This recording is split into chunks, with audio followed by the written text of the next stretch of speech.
बात एक मुगल बादशाह की जिसे लेकर भारत पाकिस्तान के बीच हुई थी खींचतान। विकी कौशल की फिल्म छावा रिलीज होने के बाद से मुगल बादशाह औरंगजेब और उसकी क्रूरता फिर से चर्चा में है। छावा फिल्म मराठा साम्राज्य के दूसरे शासक और छत्रपति शिवाजी महाराज के बेटे छत्रपति संभाजी महाराज की जिंदगी पर आधारित है, जिसमें दिखाया गया है कि औरंगजेब से कैसे उन्होंने कांटे की टक्कर ली थी। फिल्म रिलीज होने के बाद सपा नेता अबू आजमी ने औरंगजेब की तारीफ करके आग में घी डालने का काम किया है। फिर उसकी कब्र को लेकर भी विवाद शुरू हो गया। महाराष्ट्र के सीएम देवेंद्र फडणवीस ने औरंगजेब की कब्र को हटाने की बात कही है। अब इस मामले को लेकर राजनीति बयानबाजी तेज हो रही है। ऐसे में हम आपको ले चलते हैं रंगून। जी हाँ, रंगून में एक ऐसे मुगल बादशाह की कब्र है जहां भारत ही नहीं बल्कि पाकिस्तान के लोग भी जाते हैं। हम बात कर रहे हैं आखिरी मुगल बादशाह बहादुर शाह जफर की। 1857 में अंग्रेजों ने तकरीबन पूरे भारत पर कब्जा जमा लिया था, तो ब्रिटिश हुकूमत के खिलाफ 1857 का संग्राम शुरू हुआ।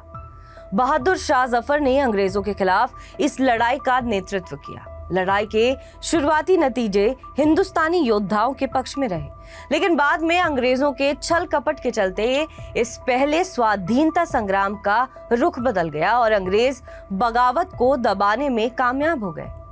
बहादुर शाह जफर ने दिल्ली स्थित हुमायूं के मकबरे में शरण ली, लेकिन मेजर हर्ट्ज ने उन्हें उनके बेटों मिर्जा मुगल और खिजर सुल्तान के अलावा पोते अबू बकर के साथ पकड़ लिया। देश से निर्वासित करके उन्हें बर्मा में रंगून यानी मौजूदा म्यांमार की राजधानी यंगून भेज दिया गया। बर्मा में अंग्रेजों की कैद में 7 नवंबर 1862 को बहादुर शाह जफर की मौत हो गई। उन्हें उसी दिन जेल के पास ही श्रेनगोन पैगोडा के नजदीक दफना दिया गया। पेड़ और बांस से उनकी कब्र को ढक दिया गया। उनके दफन स्थल को अब बहादुर शाह जफर दरगाह के नाम से जाना जाता है।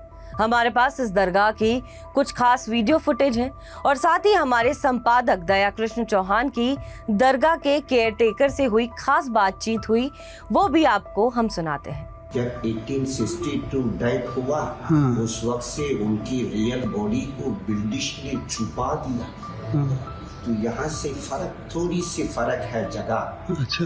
तो हम लोग नीचे का ये हॉल और नीचे का अंडरग्राउंड रूम लेडीज लोग का वास्ते, अच्छा, नमाज पढ़ने के लिए, अच्छा, रूम बनाने के लिए जब मिट्टी खुदाई किया तो 1862 जो छुपाया 1991 में रियल बॉडी पता चला। जैसा पता चला वैसे ही रखा गया। यहाँ देखने के बाद आपको रियल बॉडी नीचे बताएगी। तो ये है सबसे पहला निशानी सिंबॉलिक।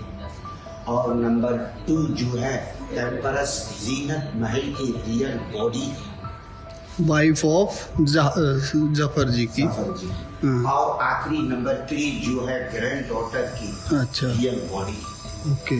मुगल वंश और बहादुर शाह की यादों को अंग्रेजों ने मिटा दिया था। जब कुछ स्थानीय मुसलमानों ने इस जगह को यादगार बनाने के लिए अंग्रेजों से याचिका दायर की।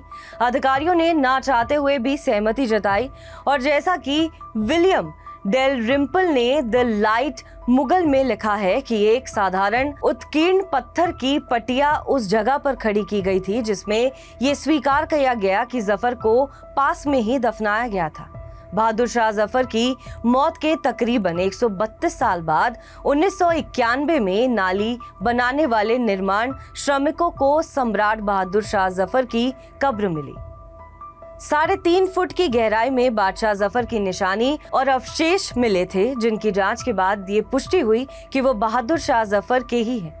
भारत सरकार के समर्थन से यांगून के मुस्लिम समुदाय ने बहादुर शाह की दरगाह के रूप में मौजूदा ढांचे का निर्माण किया, जिन्हें स्थानीय मुसलमान पीर या संत मानते हैं।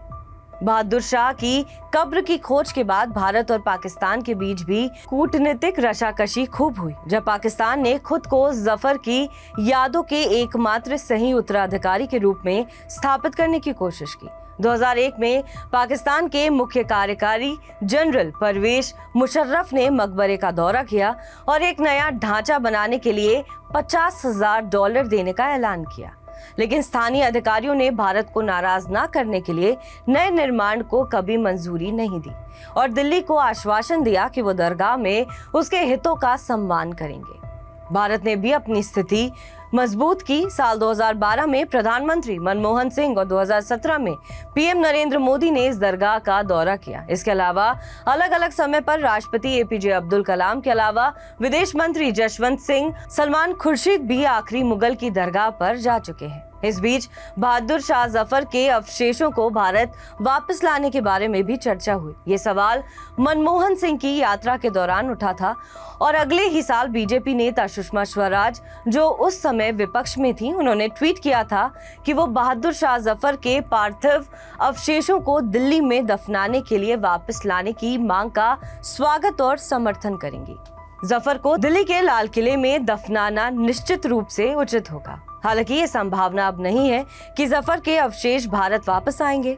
अपनी मौत के 150 से ज्यादा सालों के बाद भी आखिरी मुगल सम्राट बहादुर शाह जफर आधुनिक राजनीति के बंधन में बंधे हुए थे। म्यांमार की सरकार शायद ही भारत या पाकिस्तान को मुगल सम्राट के अवशेषों को वापस लेने की इजाजत देगी और यांगून की अपनी मुस्लिम आबादी भी जफर को छोड़ना नहीं चाहेगी। आखिरी मुगल सम्राट दिल्ली से आगे बहुत कम ही शासन करते थे और वो एक शासक से ज्यादा शायर थे। मरने से पहले उन्होंने अपने लिए एक विलाप लिखा था जिसमें उन्होंने शोक जाहिर किया था कि उन्हें उनकी मातृभूमि से दूर दफनाया जाएगा। बहादुर शाह जफर ने लिखा था, लगता नहीं है जी मेरा उजड़े दयार में, किसकी बनी है आलमे नापायार दार में। बुलबुल को बागबां से न सयाद से गिला, किस्मत में कैद लिखी थी फसले बहार में। कह दो इन हसरतों से कहीं और जा बसे, इतनी जगह कहाँ है दिले दागदार में। उम्रे दराज मांग के लाए थे 4 दिन, 2 आरजू में कट गए 2 इंतजार में। कितना है बदनसीब जफर दफन के लिए, 2 गज जमीन भी ना मिली क्रूए यार में।